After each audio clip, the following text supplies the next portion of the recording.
Let's quickly check something in the book of Acts. Act 13, verse 22. And when he had removed him, he raised up unto them David to be their king, to whom also he gave testimony and said, I have found David, the son of Jesse, a man after my own heart, which shall fulfill my will. Now, briefly, I want to speak on the man after God's heart. Now, what's the implication when God says, this man is a man after my heart? Or what do you think is the implication where we say, this is a man after God's heart? A man after God's heart is someone that does his things after God's will. So the moment you begin to do all you do after the will of God, then we can trace you to a man that is after God's heart. A man after God's heart will not do anything except he has consulted God. So for God to call David the king, a man after his heart, it means that while David was ruling, God was ruling. So the rulership of David was the rulership of God. But it was an indirect rule because God was ruling through David. So when a man after God's heart rules, it is God that is ruling indirectly. Because that man will not make a decision without consulting God, without checking the heart of God.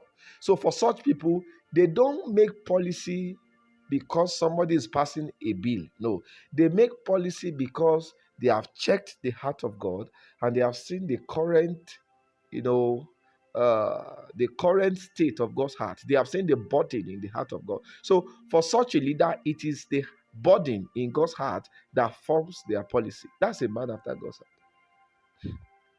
If you are a sister and you want to marry in the will of God, the type of man you need in your life for your ministry to count, for you to be a blessing to your generation. See, forget about your beauty.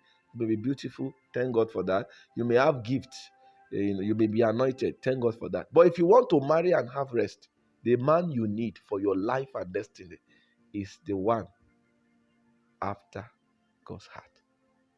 The man after God's heart will not seek his own interest. So he will find what God has for you. So he will help you to become your realities in God because he is not seeking for his own interest. He is seeking for the interest of the kingdom. So he will check the heart of God to know what to bring to the table. Such people are not selfish. No, they are not selfish. They are godly. So selfishness has been replaced with selflessness. That's a man after God's heart. So until you become a man after God's heart, God is not committed to doing something serious with your life. If you ever become a leader of God's people without becoming a man after God's heart first, you will create a record. But that record, I can assure you, the record is not going to be a good one. So for you to be a leader that is worthy of following, you need to become a man after God's heart. Remember, the Bible did not say a leader after God's heart. No, it is a man after God's heart. So the leader that will follow after the heart of God must first be a man that is after God's heart. So if you are not a man after God's heart, you cannot become a leader after God's heart. Because before you take the title of a king, you are first a man. The king is a man, the leader is a man. Are you there? So in your raw state, God must be found visible in your life. Otherwise, if you become, leadership will not add anything to you. Leadership will not change you from bad to good. No, it is who you are that you will take to the leadership. It is who you are that you will take to the position. So there is nothing the position is changing in you.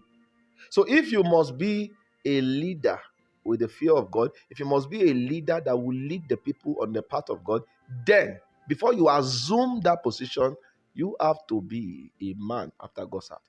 Before I round off, this is my advice. If you are a brother, you have fire on your head, you have grace, you sense the call of God upon your life, you just believe that you are going far. You believe you will be a blessing to generations. The lady you need to marry, just in case you desire marriage, anyways, the lady you need to marry is the lady after God's heart. She is the only one that can bear the burden of the ministry. If you marry a lady that is not after God's heart, she will break your heart. Yeah, your heart will. If they are not after God's heart, they will break your heart. May the Lord give us grace in the name of Jesus.